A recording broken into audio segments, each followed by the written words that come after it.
مساء الخير على كل متابعينا. النهارده نقدم لكم طريقه الكشخه مع شيف عزيز علينا، هو الشيف ميمو. اتفضل يا شيف. ازي حضرتك عامل ايه؟ تعملوا برنامج هنا؟ الكاميرا فين؟ الكاميرا فين؟ لا الكاميرا هنا يا ما شيف. شاء الله ربنا يكتر من كاميراتكم.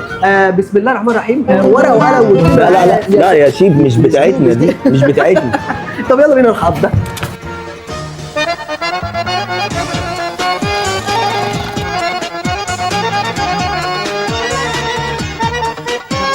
اتعلمتها مني دي. واخر حاجه معانا طبقه الكوكيز.